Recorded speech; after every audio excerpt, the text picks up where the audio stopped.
What up, y'all? Jack Mycologist here, back with another video. Today it's going to be a nice little quickie one. How to make a spore print. Nice and easy. Alright, so we have a fruit here. For mycology purposes only. For research and purposes only. Not intended to eat. Not intended for consumption. Okay. So we have a fruit here. I just dropped its little veil here. It's perfect timing. So what we're going to do, get a spore print, you have your little thing. Twist. Twist, twist, twist, twist, twist. Bingo. Stem. Cap.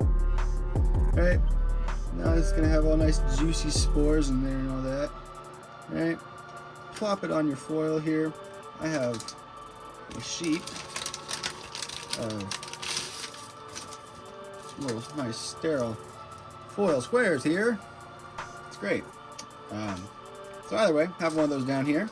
You just slap that sucker on there. And I'll put this back in a second.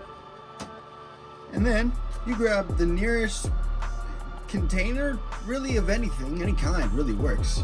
I've tried this with yogurt containers, with cups, with cardboard boxes, with putting a little paper towel over it for a while. It really doesn't really matter, to be honest. It just wants a place where there's little air movement, right?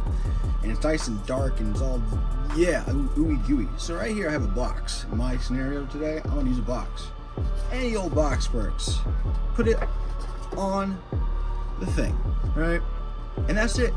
Now we're just gonna wait for probably 8 hours. It won't take that long, but I'm gonna let the spores dry. And then when we come back, there'll be a lovely spore print, and I'll show a picture video of it when it's done. What up, Jack Mycologist from the past? This is Jack Mycologist from the future.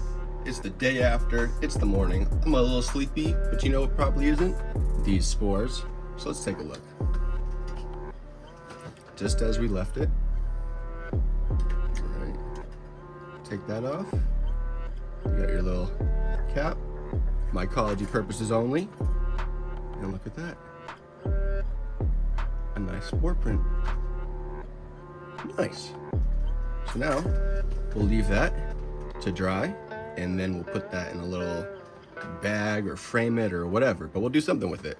If you guys enjoyed this video, thanks for tuning in. Make sure to check out the rest of the videos on the channel. Let me know if you want to see anything. I made a whole video on how to deal with contamination. I had 3 tubs that had some perfect contaminants to show, like different rates of contamination, I should say. And I recorded the whole video, and it was perfect. And at the end, I did a grand gesture of feeding the spent mycelium cake, to my chickens. And they love it. They love it. But little did I know, post-production, I check on the video, and turns out my microphone was dead the whole time. So what does that mean? We're gonna make another video of that at some point. I don't know when, because right now I don't have a contam tub, which is a blessing. But, you know, when I get one, we'll make a video on it. So stay tuned.